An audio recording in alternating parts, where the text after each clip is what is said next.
Thanks for taking the time to watch this video. This will be a short introduction to elections, including what it means, what roles are available, and some advice. If you have any other questions, please feel free to get in touch with us with strathunion.dem@strath.ac.uk. So, what are the elections? Strath Union is a student-led organisation, which means that each year we have to elect our leadership from the student body. We do this to ensure that everything that we do is student-led, and that the direction of the union is based on student opinion. This also means that students decide what the unions work on, and they let us know what the big issues students are facing currently are. This makes sure that our work is relevant. So in these elections, there are 28 roles available. That includes 6 executive officer positions and 22 non-executive officer positions. The 6 officer positions available are President, Vice President Education, Vice President Welfare, Vice President Sport, Vice President Community, and Vice President Inclusion. You can find out a little bit more about what each of these roles entail on the website.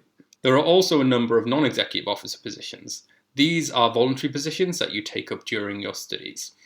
One of the changes this year is that we'll be recruiting 12 faculty reps. So each faculty will have 4 undergraduate faculty reps, 4 postgraduate research faculty reps, and 4 postgraduate taught faculty reps. So what's the difference between these positions? The executive officers are full-time, it's a paid job. You will either take time out of your studies or you can take up the position at the end of your degree if you're graduating. You can only hold the role of an executive officer for a maximum of 2 years.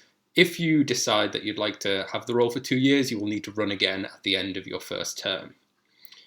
Everyone can vote and run in these elections. It doesn't matter what mode of study you're undertaking. Anyone can run to be an executive officer. Also, if you are elected as an executive officer, you will automatically become trustees of Strath Union. Non-executive officers, on the other hand, are voluntary positions, so you'll take these up during your studies. As recognition for the work that non-executive officers do, we will offer an honorarium to these officers, so basically these officers will get a lump sum at the end of each term. Some positions can only be elected by certain groups. For example, the women's rep role can only be elected by people who identify as women. This makes sure that they're properly representing these different groups. Both of these positions, regardless whether you go for executive or non-executive, represent students. That can be in university committees or even in local and national contexts such as conferences. They both sit on student parliament and are entitled to vote and submit policy. Both positions receive full training and support, so don't worry if this doesn't all make sense yet. We'll organise training to those who are elected. They'll be invited to attend a number of university meetings based on your remit, and they are both excellent experience. So this is the elections timeline for these elections. Nominations are open now, and they close at midday on 16th of February, which is Tuesday. This means that you need to submit your nomination before this deadline or you won't be able to run. Once nominations are closed, online campaigning can take place, and this will run right the way through until the end of voting. We are also organising a hustings, which will take place on the 1st of March. This is an opportunity for students to meet their candidates and find out a little bit more about what they stand for. Voting will take place from Tuesday the 2nd of March at midday until Friday the 5th of March at midday, and the results will be that Friday. As you probably might have guessed, the elections this year will all be taking place completely online. This means that there won't be any physical campaigning of any kind, including handing out flyers and lecture shout-outs. All events, meetings and announcements will be taking place online, and there won't be any physical polling stations this year. However, staff will be on hand to help and support the elections. We'll be doing everything we can to make sure that your messages get out there, and we will also be providing budget to candidates who decide to run. So why run? It's an opportunity for you to stand up for what you believe in and make a change within the university and further afield. Our officers have been a catalyst to loads of really positive change over the last couple of years. You can either end up with a full-time job if you're in to be an executive officer, or you'll receive an honorarium if you become a non-executive officer.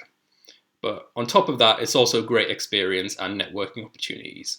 Even if you aren't elected, the experience of running in a campaign is really valuable. So here are some popular myths that we've encountered over the last few years. You don't need to be involved in the union to run a campaign. Anyone can run. You don't have to have been involved before. All you need to do is have an interest in making change for students.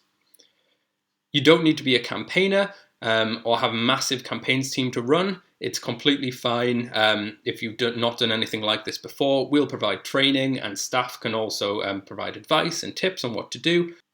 If you want to run for an executive position, even if you're graduating, you can still run for one of those positions, and you will just take up the position once you've graduated. And international students are eligible to run for positions, but we'd also advise that you talk to the immigration and visa team at the university just to see if there's any requirements that might preclude you from running. So that's a whistle-stop tour of the elections. If you're interested, you need to submit your nomination before the deadline, which is Tuesday the 16th. You need to create your manifesto, start planning your campaign and getting your campaigns team together, and then once nominations close and voting opens, start campaigning.